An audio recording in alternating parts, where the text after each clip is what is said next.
watching ABC4 News, celebrating 75 years.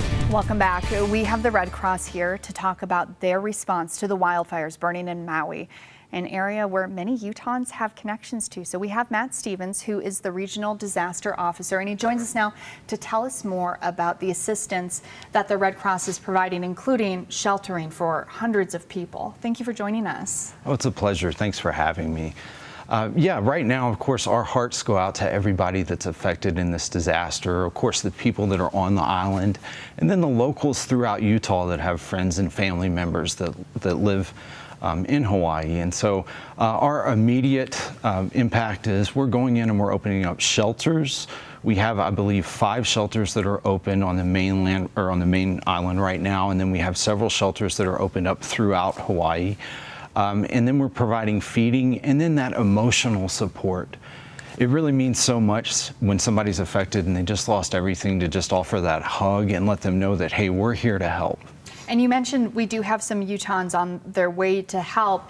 And in order to volunteer, you do need some training. Tell me about the training that people have to help people in those difficult situations. You mentioned giving a hug and showing that support for these people who are really going through the worst days of their lives oftentimes. Yeah, definitely. So that's a great thing about Red Cross.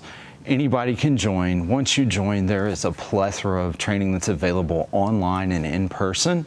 The people that I believe that will be deploying first thing in the morning from Utah, they trained in logistics and in sheltering. Usually, you know, for the basic level training, you can knock it out in a day or 2 days. But the folks that are deploying tomorrow, they're really advanced. So they've been on numerous disaster responses. They're listed as what we call managers or supervisors, and they really know their stuff. So I just, you know, anybody that might be watching right now that's interested in deployment, if this is your first time, this is probably not the best deployment to go on, because we really do want advanced people that know and understand how to work in pretty difficult conditions. But the training that our organization provides is really good. You mentioned difficult conditions. What are the conditions for the volunteers out there? Certainly. So they'll be sleeping on cots, most of them in shelters. You know, the air quality is not the best right now as far as feeding. We're talking eating MREs or heater meals. So it's definitely anybody that goes and deploys right now, they really care. They're doing the right thing, and it's not easy. Also, it's a minimum 3-week dedicated deployment. And we are so grateful for the volunteers that are willing to go out there. You've been talking a lot about the shelters. What do the shelters look like? Is it a tent? What are people staying in right now? Yeah, so I believe that there's numerous community centers and some churches that have allowed organizations such as Red Cross to go in and host a shelter.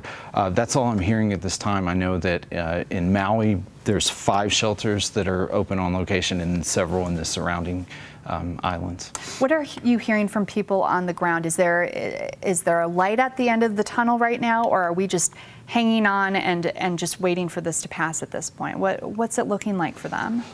Yeah, so you know, of course, there's going to be light at the end of the tunnel, but right now, our primary focus is just immediate needs. And so if we can get in and we can connect with people that have essentially lost everything and have no place to go and make them feel like they're welcomed and they're on step 1 of recovery, then we've done our job. For people who might be watching right now who have family members that maybe live on Maui, what message would you have for them, or what advice would you have for them to get out to their family members who might be dealing with this right now? Well, first and foremost, we're hearing that a lot of the communication system is bogged down right now. But I would advise people to at least check in with your loved ones, make sure they're okay. You can do so through social media, possibly reaching out to work or different organizations that they might be affiliated with. If all else fails, I do want people to know that they can call 1-800-RED-CROSS. I believe it's option 4.